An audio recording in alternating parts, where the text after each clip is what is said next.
Hello, my name's Nicole. I've been teaching 8th grade science for 8 years, and I've been involved in Sojourn for 2 years. Last year was the first year that I went through the whole process of having students find a topic, research their topic, and write science news stories. And they definitely enjoyed the whole project, so I hope you enjoy doing it as well with your students.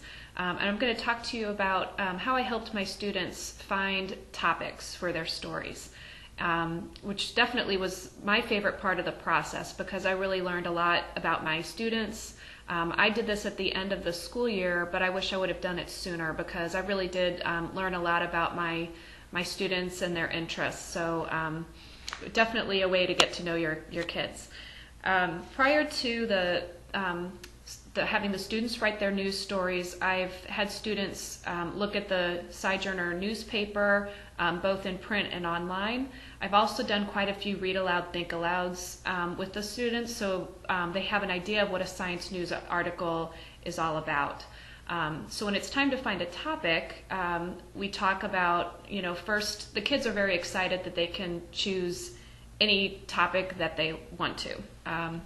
And I let them know that there's a science connection to everything. So whether you play football or if you eat food, there's science all around us. So I challenge them to find the science in their topics, and usually it's pretty easy to find a science connection.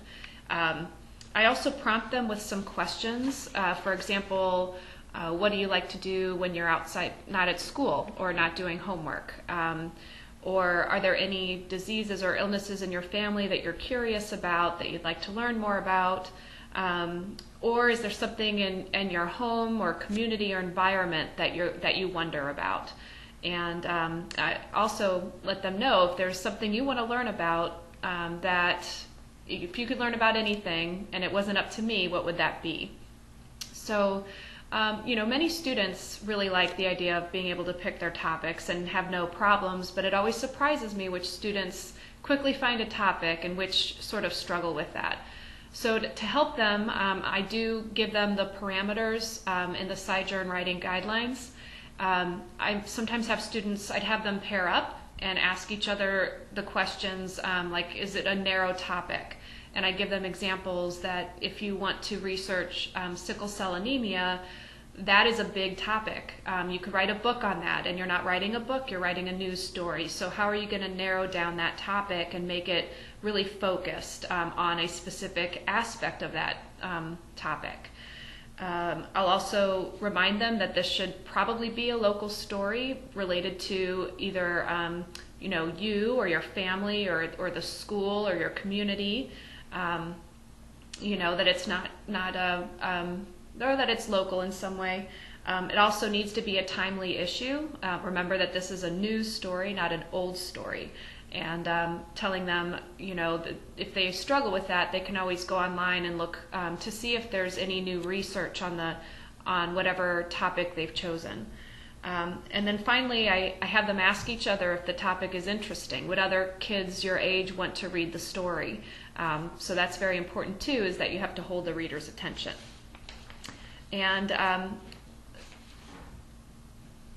I do allow students to do searching on the internet for ideas, but I always want them to think about their topics prior to searching the internet. But once they do, I guide them to websites like ScienceDaily.com or Science News for Kids or NationalGeographic.com for kids, and have them kind of look at what stories are related to their topics, if there's any new research or things like that, and that will help some students as well.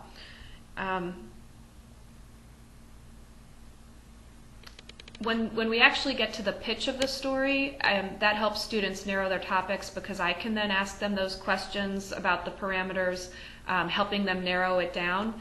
If they're wanting to do a topic like childhood obesity or diabetes, I might ask, well, why are you interested in the topic? Do you know somebody struggling with this disease?